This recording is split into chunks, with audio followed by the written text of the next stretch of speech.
नमस्कार बंधुगण आज भिडियो मु आपण मानकु एपरी एक गछ विषय कहवाकू जाउछि जहा मानव जाति पई एक दिव्य चमत्कार एवं आशीर्वाद स्वरूप अटे। एही जे वृक्षलता मानव जाति पई कोनोसी संजीवनी बूटी ठारू कम नुहे।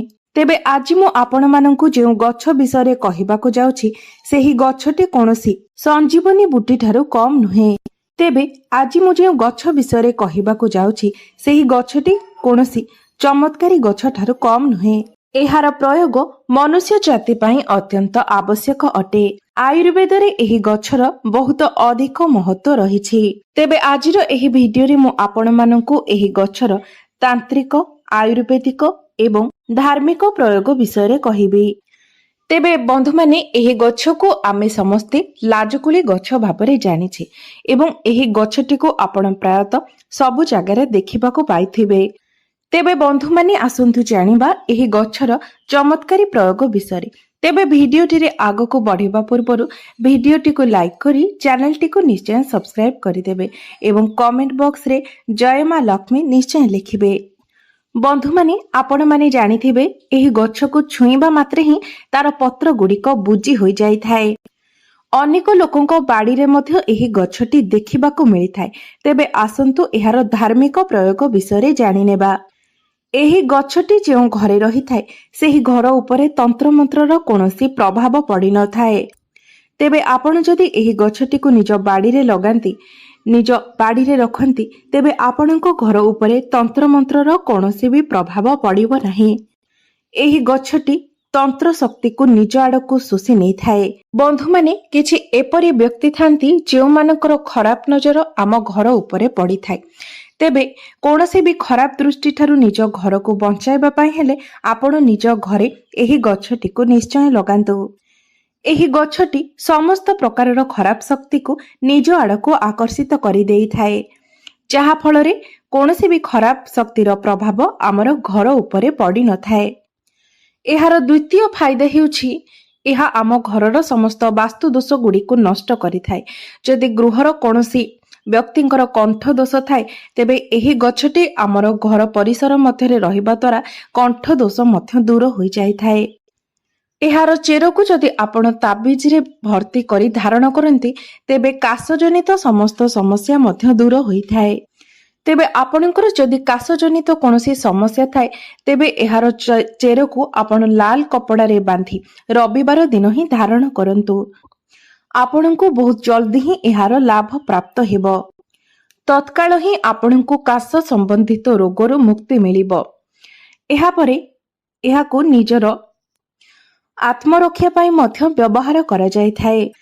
जदि आपणको उपरे काहर खराब नजर किंबा कला शक्तिर प्रभाव रही जाय थाए तेबे एही सब खराब नजर बंचिबा पई आपण निजर शरीरर चारिपटे जो मौली धागा रही थाए नाली एवं हलदियार जो सूता आमे पूजा रे व्यवहार करिथाउ ताकू निज शरीर चारिपटे 7 थर बुलाई नियंतु। तापरे सेही सूता को नै आपण सेही लाजकुली गछरे बांधी दियंतु। एपरि करिबा द्वारा आपणको उपरे जो खराब नजर किंबा नकारात्मक शक्तिर प्रभाव रही थाए ताहा संपूर्ण रूप रे कटि जाय थाए। बंधु माने गछलतारे बहुत अलौकिक शक्ति रही थाए। प्राचीन कालरु ही आमे माने गछ को देवा देवी सदृश पूजा करिथाउ एवं वैज्ञानिक दृष्टिकोणरु मध्य एही गछलता गुड़िक आम बंचिबार आधार अटंती। कारण गछलता पाई ही एही जीव जगत तिष्ठि रही पारिछि। बिना गछलतारे आमे मध्य बंचिबा असंभव अटे। मात्र ज्योतिष शास्त्र रे किछि एमिति गछ विषय मध्य कुहा जायछि जेउ गछ गुड़िक आपण निज गृह रे लगाइबा द्वारा आपणकर धन वृद्धि होई थाए। एहा सहित एपरि किछि गछ रहिछि जेउ गछ गुड़िक आपणकर दुर्भाग्यर मध्य कारण होई थाए। सेहीपरि गोटे गछ हेउछि मनी प्लांट गछ, जहाको आमे माने समस्ते बहुत शुभ बोली मानि थाउ। एपरि मान्यता रहिछि जे आमे घरे मनी प्लांट गछ लगाइबा द्वारा आमको मां लक्ष्मीकर आशीर्वाद प्राप्त होई थाए, जहा फलरे आमर आर्थिक स्थिति सुदृढ़ होई थाए। तेबे आपण मनी प्लांट भली जदि लाजकुली गछ को मध्य घरे लगांती जेउ दिन ही आपण एही गछ को निज घरे लगाइबे आपण देखि परिबे जे सेही दिन ठारू आपणकर आध्यात्मिक उन्नति हेबाको लागिबो। धीरे धीरे आपणकर एवं आपणक परिवारर सदस्य मानकर उन्नति हेबाकु लागिब एवं विभिन्न दिगरु आपणक गृहकु अर्थर मध्य आगमन हेबो। तेबे आसंतु एबे जानिनेबा एही गछर आयुर्वेदिक प्रयोग विषय। तेबे जदि कोनोसी व्यक्तिंकर अर्श किंबा मलकटंक भली समस्या रहिछि एवं मलत्याग करने समय रक्त पड़ुछि, तेबे एही सबु समस्या गुड़िक बेले बेले औषध द्वारा मध्य ठीक होई न थाए। तेबे आपण माने जदि औषध सहित एही गछर प्रयोग करंती तेबे आपणको बहुत शीघ्र ही लाभ प्राप्त होई थाए। तेबे 3 ग्राम लाजकुली लतार चेरर चूर्ण को आपण जदि दही सहित सेवन करंती एवं दिन में 2 थर सकाळ समय एवं संध्या समय 2 थर एहाको सेवन करंती तेबे अर्श मलकंटक भली समस्या गुड़िक जल्दी ही शेष हो जाई थाए। जदि आपणक गलारे दरज हेउथाए तेबे एहार समाधान पाई मध्य एही गछर व्यवहार करा जाई थाए। गलारे दरज हेबा द्वारा आमको बहुत कष्ट होइथाए, आम मानक पाई एहा एक गंभीर समस्या होइथाए। तेबे आपण माने एही कष्टरू मुक्ति पाइबा पाई औषध सहित एही गछर व्यवहार करि पारिबे। तेबे प्रतिदिन जदि आपण एहार पत्रर रस 10 ml पान करंती तेबे एही समस्या आपणकर जल्दी ही ठीक होई जाई थाए।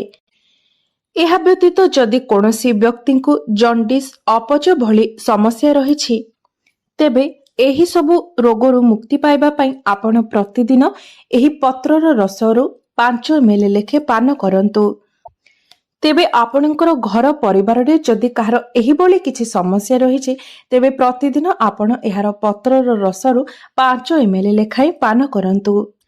तेबे आपण जदि 5 ml लेखाए मात्र 5 दिन एहाको पान करंती तेबे जॉन्डिस भली रोग मूलरू ही शेष होई जाय थाए। आपण माने जानतु जेतेबेले कोनोसी व्यक्ति को कंकड़ा बिछा कामुड़ी देई थाए सेतेबेले एहा बहुत जंत्रणा देई थाए। तेबे एही जंत्रणार मुक्ति पाइबा पई आपण माने जदि लाजकुली रो पत्र एवं चेर को पेशी एक पेस्ट बनाई सेही जगारे लेप दियंती। लेप देबा उपरे परे ता उपरे एक कपड़ा बांधी दियंतु। देखिबे 15 रु 20 मिनिट भितरे सेही जंत्रणा संपूर्ण रूपरे कमी जिवो। घा भली समस्या पाई मध्य एहा लाभदायक होइथाए। बेले बेले जो मानकु डायबिटीज होइथाए सेमानकर शरीर रे एही घा भली समस्या देखिबाकु मिलिथाए। जदि कोनोसी कारणरू सेमानक शरीर रे घा होए तेबे ताहा सुखिबाकु बहुत समय लागिथाए। बेले बेले सेही घा सुखी मध्य नथाए। तेबे एही सब समस्या रो मुक्ति पाइबा पाई आपण एही गछर व्यवहार करि पारिबे। सेथिपाई आपण लाजकुली गछर मंजीर चूर्ण करि नियंतु एवं सेही चूर्ण को सेही घारे लगांतु। देखिबे एपरि करिबा द्वारा जल्दी ही घाटी सुखी जिवो। बंधु माने डायबिटीज रो समस्या एक गंभीर समस्या होइथाए एवं आजिरो जुगरे प्राय समस्तंक मध्यरे एही डायबिटीज रोगटी देखिबाकु मिलुछि। तेबे डायबिटीज रोग को दूर करिबा पई एही गछटी रामबाण सदृश होइथाए। तेबे एपरि माना जायथाए जे लिंब मंजीर चूर्ण, बेलर पत्र एवं लाजकुली गछर पत्र एवं चेर एहार चूर्ण एही 4टी जिनिसर चूर्ण को मिसाई आपण एक पाउडर प्रस्तुत करंतु। तेबे एही पाउडर को आपण प्रतिदिन सकाळ समय एवं संध्या समय खाली पेटरे 1 चामच एही पाउडर ने पानी रे मिसाई पी दियंतु। एहा को सेवन करबा द्वारा आपणकर सुगार भली समस्या कंट्रोल होई जिवो। तेबे आसंतु एबे एहार तांत्रिक प्रयोग विषय जानि नेबा। तेबे बंधु माने एपरि माना जाए जे एहार चेर को धारण करबा द्वारा सम्मोहन शक्तिर विकास होइथाए। लोक माने आपणक आडको आकर्षित होइथांती। एहा को धारण करबा द्वारा एक अतिरिक्त ऊर्जार निर्माण आपणकर शरीर रे होइथाए। आपणको एपरि अनुभव होइथाए जे कोनोसी दैवी शक्ति जेपरि आपणकर आध्यात्मिक उन्नति को बढ़े वृद्धि करबाको देउछंती। एहार चेर को धारण करबा द्वारा आपणको प्रत्येक कार्य रे सफलता मिलिथाए। जीवन रे आपण जे कोनोसी भी कार्य आरंभ करिथांती सेही कार्य को आपण संपूर्ण रूप रे पूर्ण करि पारिथांती। ଏବଂ ଗୃହକୁ ବିଭିନ୍ନ ଦିଗରୁ ଧନର ଆଗମନ ମଧ୍ୟ ହୋଇଥାଏ। ତେବେ ବନ୍ଧୁମାନେ, ମୋର ଏହି ଭିଡିଓଟି ଯଦି ଆପଣମାନଙ୍କୁ ଭଲ ଲାଗିଥାଏ ତେବେ ଭିଡିଓଟିକୁ ଲାଇକ୍ କରି ଚ୍ୟାନେଲଟିକୁ ନିଶ୍ଚୟ ସବସ୍କ୍ରାଇବ୍ କରିଦେବେ ଏବଂ କମେଣ୍ଟ ବକ୍ସରେ ଜୟ ମା ଲକ୍ଷ୍ମୀ ନିଶ୍ଚୟ ଲେଖିବେ।